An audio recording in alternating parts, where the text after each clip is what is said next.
আসসালামু আলাইকুম গাইস। আজকে আমার মা এখানেই জারগুলো রং করবে। এগুলো কিন্তু সবই কাচের জার। প্রথমে আমার মা জেসো দিয়ে দিচ্ছে। জেসো না দিলে এইখানকার রঙগুলি একটু ডোলা দিলেই উঠে যাবে।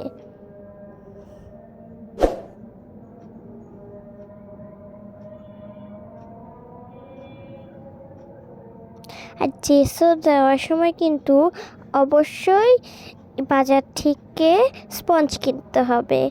আর যদি স্পঞ্জ না থাকে তাহলে বাসায় কোনো স্পঞ্জ থাকলে সেটা দিয়ে করতে হবে।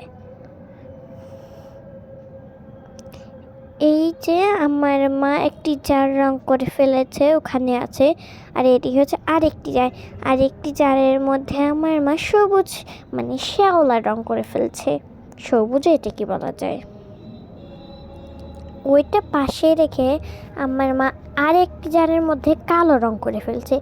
কালো রং হয়ে গেলে এখানে আমার আরেকটি জারে আমার মা রং করবে।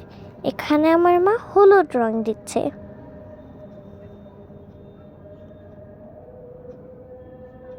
তারপর তার উপর দিয়ে আবার সাদা রং দিয়ে দিচ্ছে, মানে জেসো।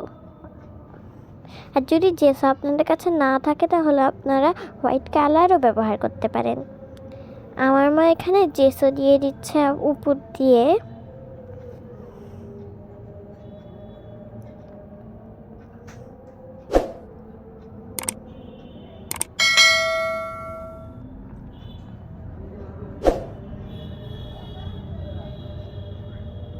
জেসো দেওয়া হয়ে গেলে এবং একটাই যে কালো জার ছিল সেখানে আমার মা হলুদ ডট আর্ট করে ওইখান দিয়ে ফুলের পাপড়ি এঁকে নিয়েছে সাদা রং দিয়ে।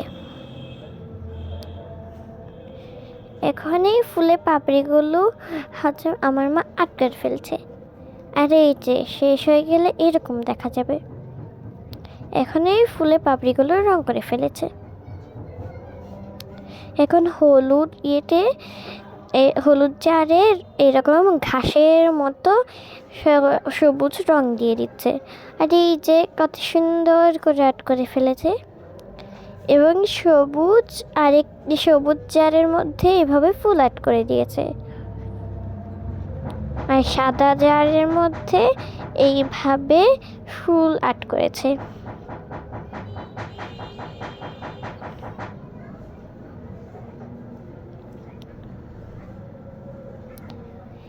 এই যে সবটি জার, কত সুন্দর লাগছে জারগুলোকে।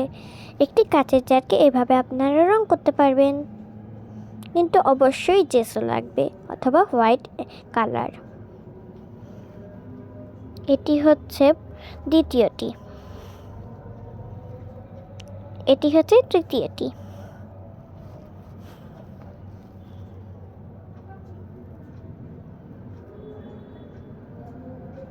এইটা হচ্ছে চতুর্থটি। আপনাদের কাছে ভিডিওটি ভালো লাগলে শেয়ার, কমেন্ট এবং কি আপনারা যদি আমাদের চ্যানেল নতুন হয়ে থাকেন তাহলে সাবস্ক্রাইব করে দিবেন।